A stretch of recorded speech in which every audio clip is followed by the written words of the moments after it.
अगर हम पे कोई उड़ी हमला होता है तो जवाबी कार्रवाई में सर्जिकल स्ट्राइक होती है। आज अगर हम पे कोई पुलवामा हमला होता है तो जवाबी कार्रवाई में बालाकोट एयर स्ट्राइक होती है। आज अगर हम पे कोई पहलगाम के बेसरन में हादसा होता है तो जवाबी कार्रवाई में ऑपरेशन सिंदूर होता है। 2014 से पहले के क्या हालात थे ये आप भी जानते हैं और हम भी जानते हैं, और 2014 के बाद जब से हमारे माननीय प्रधानमंत्री नरेंद्र मोदी जी ने कार्यभार संभाला तो जम्मू कश्मीर बदल रहा है। मैं शुक्रगुजार हूं हमारे प्रधानमंत्री नरेंद्र मोदी जी की कि जिनकी वजह से आज जम्मू में IIT आया, आज जम्मू कश्मीर में एम्स आया, आज जम्मू कश्मीर में IIM आए, आज जम्मू कश्मीर में रोड इंफ्रास्ट्रक्चर डेवलप हो रहा है, आज जम्मू कश्मीर में टनल्स बन रही हैं, आज जम्मू कश्मीर में ब्रिजेस बन रहे हैं, हाईवेज बन रही हैं, आज जम्मू कश्मीर विकसित भारत की ओर चल रहा है। आज विकसित भारत 2047 का संकल्प पूरा करने की बात हो रही है। हमारे चीफ मिनिस्टर साहब का सपना तो पूरा हो गया, क्योंकि CM साहब का सपना था कि कश्मीर रेल पहुंचे, घाटी में रेल पहुंचे।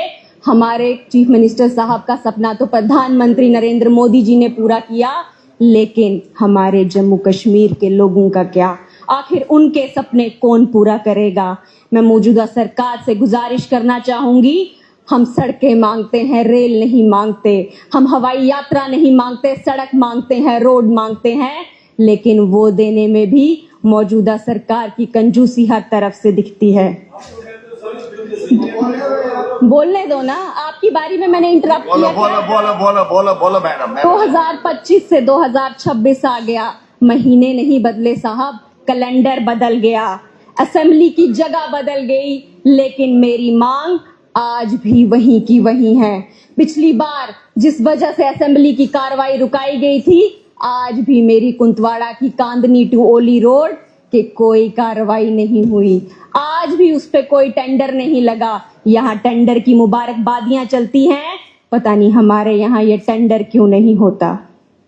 आज भी हमारे दक्षिण के हुदमाता इलाके के लिए कोई रोड सैंक्शन नहीं होती, आज भी हमारे टागूद के बोनगाम और गुगनाड़ के लिए कोई रोड सैंक्शन नहीं होती, आज भी हमारे ठकराई के शन्ना इलाके के लिए कोई रोड नहीं बनती, आज भी हमारे गांव में सड़क नहीं, आज भी हमारे गांव में एम्बुलेंस नहीं। हम किस्मत और भगवान के भरोसे पर चलते हैं। मौजूदा सरकार आंखें बंद करके बैठी हुई है। हमारे शहर में आए दिन पानी को लेके प्रोटेस्ट होते हैं। मैंने मौजूदा सरकार के मंत्री से गुजारिश की थी कि हमारी लिफ्ट स्कीम को अप्रूव किया जाए, लेकिन हमारी लिफ्ट स्कीम भी अप्रूव नहीं की गई। हमारा सरूड़ एरिया पानी के बिना डिफंक्ट पड़ा है, लेकिन वहां के लिए पानी सैंक्शन नहीं किया। ये कैसी सरकार है जो पानी के लिए भी तरसा रही है जम्मू कश्मीर के लोगों को? LG प्रशासन में क्यों नहीं हुआ ये सब? LG प्रशासन में बहुत कुछ हुआ, शायद तभी आप यहाँ बैठे हुए हैं।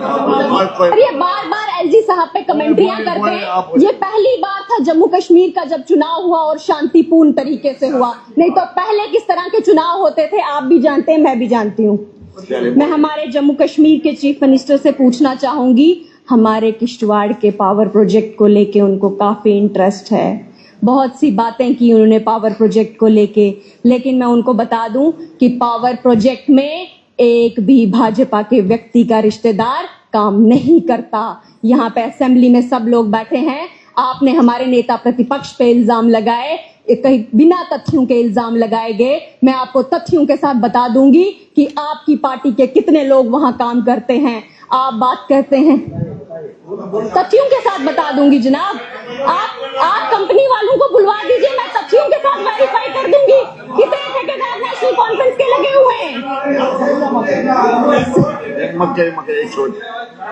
बोलिए आप बोलिए। सर, इनकी ईमानदारी की मीनारें जो है ना, जो इनके नेता हैं, नेशनल कॉन्फ्रेंस के उनकी ईमानदारी की मीनारें किश्तवाड़ के शहर के बीचों बीच इनको दिखाई देंगी और पता चल जाएगा पावर प्रोजेक्ट में किसके ठेके चलते हैं और किसकी पर्ची चलती है। हमारे नेता प्रतिपक्ष पे इन्होंने इल्जाम लगाया। हमारे नेता प्रतिपक्ष का एक भी अपना घर जम्मू कश्मीर में नहीं। वो किश्तवाड़ में आते हैं तो अपने भाई के घर में रहते हैं, वो जम्मू में आते हैं तो सरकारी आवास में रहते हैं, वो कश्मीर में जाते हैं तो सरकारी आवास में रहते हैं। ये क्या इल्जाम लगाएंगे हमारे नेता प्रतिपक्ष पे?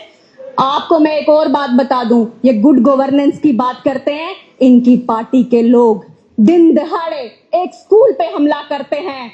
अगर मेरी बात का यकीन नहीं तो आप वीडियो से भी वेरीफाई कर सकते हैं कैसा गुंडा राज होता है। ये किश्तवाड़ में दिन दिहाड़े इनकी पार्टी के लोग दिखाते हैं।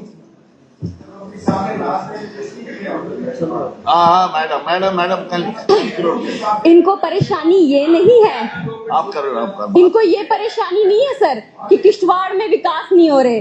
अरे पावर प्रोजेक्ट पे मैं आपसे बाद में बात कर लूंगी कि वहाँ पे आपकी पार्टी ने क्या क्या किया है। चलिए आप बोलो ना, बोलो। इनको इस बात की परेशानी नहीं है कि किश्तवाड़ में डेवलपमेंट नहीं हो रही। करिए ना, आप कंक्लूड करिए। वो हमारे नेता है, वो हमारे नेता प्रतिपक्ष है। हम बोलेंगे जब आप उन पर सवाल उठाएंगे।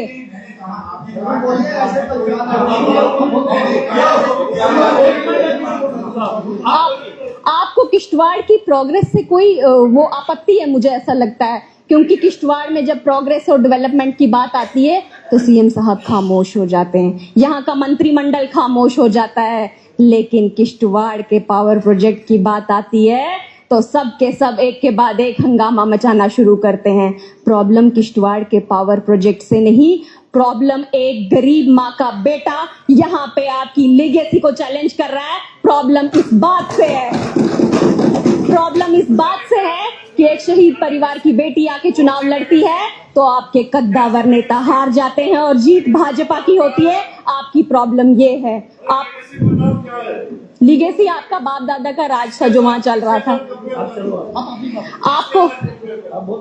आपको प्रॉब्लम इस बात पे है, इस बात से है कि विद्या मंदिर में पढ़ने वाले छात्र, संघ के स्कूल में पढ़ने वाले छात्र आज यहाँ पे आपकी मोनोपोली को चैलेंज कर रहे हैं। आपकी प्रॉब्लम ये है।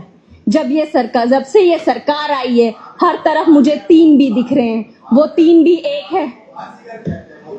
आप इधर देखो ना, इधर हर तरफ इनको आदत है ना बेचारे, क्या करेंगे, इतने सीनियर है। आप उधर मत देखो। हर तरफ मुझे 3 भी दिखते हैं। पहला भी भ्रष्टाचार का, दूसरा भी भेदभाव का और तीसरा भी भाषण का। भाषण भी देते हैं और बाद में मुकर भी जाते हैं कि ये मेरी चालाकी थी। आज भी सर हमारे किब्बर और नागदोरा इलाके में बिजली भी नहीं है। हमारे लोग अंडरग्राउंड केबलिंग की मांग करते हैं, बिजली की मांग करते हैं। मेहरबानी करके अब मौजूदा सरकार जो है इस बात पे संज्ञान ले कि वहां पे बिजली के पोल लगाए जाएं, हमारे लोगों के घरों में बिजली पहुंचाई जाए। अंडरग्राउंड केबलिंग का प्रोजेक्ट आज भी फंड मांग रहा है। मैं सीएम साहब से खुद भी बहुत बार मिली उस फंड को लेके, लेकिन वो फंड हमारे यहाँ के लिए अप्रूव नहीं हुआ।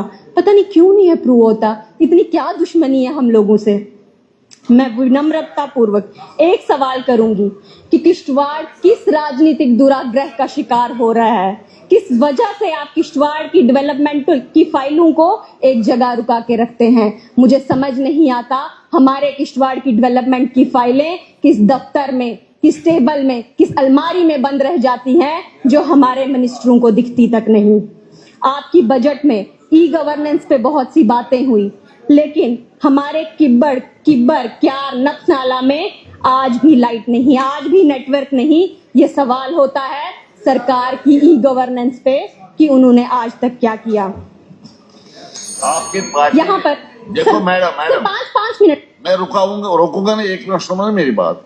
जो टाइम आपकी पार्टी ने उसके आपके लिए मुख्तस किया था, आपने 2 मिनट एक्सीड किया, 2 मिनट ज्यादा ले लिए। यहाँ पर एक साथी ने जिक्र किया कि सीएम साहब वेस्ट बंगाल गए। सीएम साहब देश के कोने कोने में जाते हैं टूरिज्म को प्रमोट करने के लिए। मैं सीएम साहब से एक गुजारिश करूंगी कि एक बार मेरे कुंतवाड़ा इलाके में चल के आइए। आपको मैराथन का शौक है, आप एक बार ट्रैक करके दिखाइए, आपको पता चल जाएगा मजबूरी में चलना क्या होता है और खुशी में चलना क्या होता है। बहुत सी चीजें गिनवाई, आप आगे बात करो। बहुत सी चीजें गिनवाई गई सर, हमारे यहाँ की किश्तवाड़ की गिनवाई गई, लेकिन जब धरातल पे मैंने देखा तो एक भी चीज अप्रूव नहीं हुई है। धरातल पे मैंने देखा एक भी स्कूल अप्रूव नहीं हुआ है। धरातल पे मैंने देखा जिन सड़कों की बात की गई थी ना सर, वो सड़कें प्रधानमंत्री ग्राम सड़क योजना की देन है, सिर्फ उन्हीं का इनॉग्रेशन वहां पे चल रहा है। आज यहाँ पे मेरे काबिल जो है सीनियर एमएलए हैं काफी, वो यहाँ पे बैठे नहीं है। वो कह रहे थे सीएम साहब ने ये दिया वो दिया। जनाब, वहां पे टूरिस्ट मेला तक एलजी साहब ने लगाया था, और इस बार तो इंदरवाल में वो टूरिस्ट मेला तक नहीं लगा। तो खुद ही कहती है वहां कुछ हुआ ही नहीं, बीच में कहती है एलजी साहब का शासन था उस दौर। यहाँ पे सर एक शिकायत, यहाँ पे सर मौजूदा सरकार का एक कंपटीशन चल रहा है। अब वो कंपटीशन झूठ बोलने का है या सीएम साहब को खुश करने का है, ये वो ही जाने। इस कंपटीशन में मैं पढ़ना नहीं चाहती।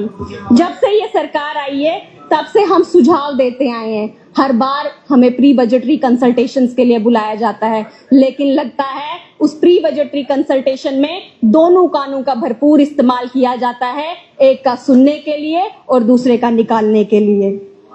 मेरी 20,000 की पॉपुलेशन सर दक्षिण एरिया की बिना कॉलेज के है। जब ये कॉलेज एलोकेशन कर रहे थे, इनको मेरे दक्षिण का ख्याल क्यों नहीं आया, वहां के बच्चों का ख्याल क्यों नहीं आया। वहां के बच्चे आज भी मूलभूत सुविधाओं से वंचित है, वहां के बच्चे आज भी एजुकेशनल इंफ्रास्ट्रक्चर से वंचित हैं। बेसिक शिक्षा का विभाग मुझे यहाँ पे बेसलेस लगता है। हमने कहा विद्यालय जर्जर हो चुके हैं, बनवा दो, कहा ना। हमने कहा स्कूलों में पानी नहीं है, नल लगवा दो, कहा ना। हमने कहा पूरे जम्मू कश्मीर का युवा रोजगार मांग रहा है, कहा आउटसोर्स कर देंगे। आप ये क्या बात कर रहे हैं, आउटसोर्स कर देंगे? हर बार बच्चे नया कुआं खोदेंगे, हर बार पानी निकालेंगे और नया पानी पिएंगे। आप ये बताइए, आप ये कौन सी इंस्टेबिलिटी जम्मू कश्मीर के बच्चों को दे रहे हैं? हमारे यहाँ पे बहुत सी बातें हुई क्रॉप इंश्योरेंस को लेके, सेब का इंश्योरेंस की बात हुई, केसर के इंश्योरेंस की बात हुई, लेकिन इस सर्दी के मौसम में, इस बर्फबारी में आज भी लोग टेंट में बैठे हुए हैं, लेकिन मौजूदा सरकार ने उनका कोई संज्ञान नहीं लिया।